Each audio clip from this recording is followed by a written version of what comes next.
So have you developed a way for an individual to really be able to pay attention to their thought process?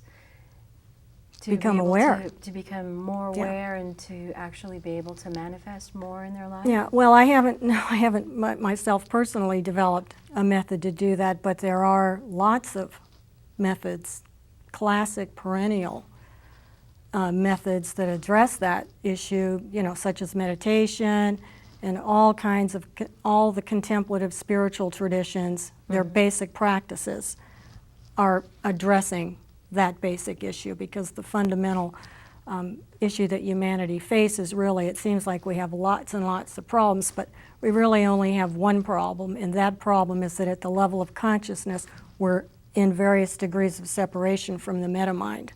Ah, I see. Yeah.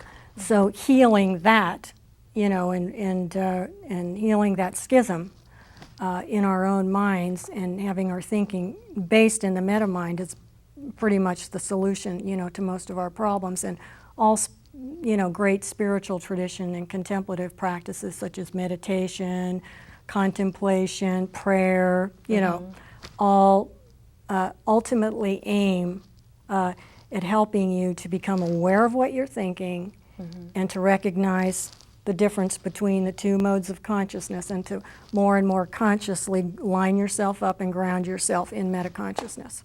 Right. So how does intuition play in all of this? Well, metacognition has a bipolar structure. Okay. A little like electromagnetism. It has a bipolar nature. It has a positive and a negative pole, or a masculine and feminine pole, if you wish, that in human beings manifests as active imagination and receptive intuition. And so intuition is one aspect of metacognition. Imagination is the other. They're like two sides of the coin. And in order for creation to occur, you have to have both sides, both polarities, somewhat up and running in a relative state of balance. You don't have to be there 100%.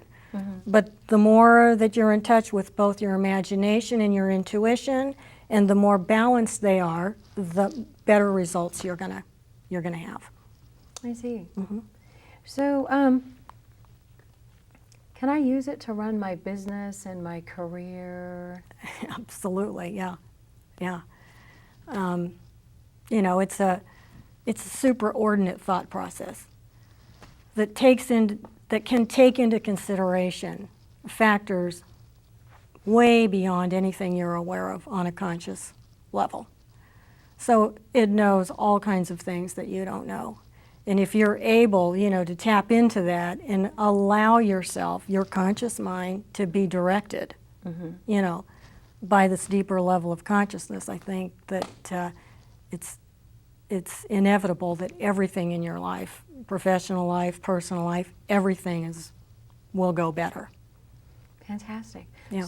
But how would I know if it's really intuition versus just my imagination? Yeah. Because you said intuition how it goes hand in hand. Well, it's a big issue, and it's hard to, as we were talking earlier, it's very hard to tell the difference. Imagination, I think that when you say the difference between intuition and imagination, I think what you really mean is, how do I tell the difference between intuition and my discursive thought process? Logical, discursive thought process, the internal dialogue. It's going constantly. I think that's what you mean. Okay, how do I tell the difference between my internal dialogue and an authentic intuition or knowing? Because imagination is the vital visionary function of metacognition that will show you a picture or an image, or you don't. It's your imagination. You want that to be active. The problem comes in mistaking internal dialogue and logical thought processes for intuition. Oh, I see. Yeah. You think you're intuiting something, and what you're really just hearing is your own internal dialogue. knowing the difference. Again, being able to tell the difference is tough. You can learn to tell the difference, but my own experience is that it takes a lot of time, long time.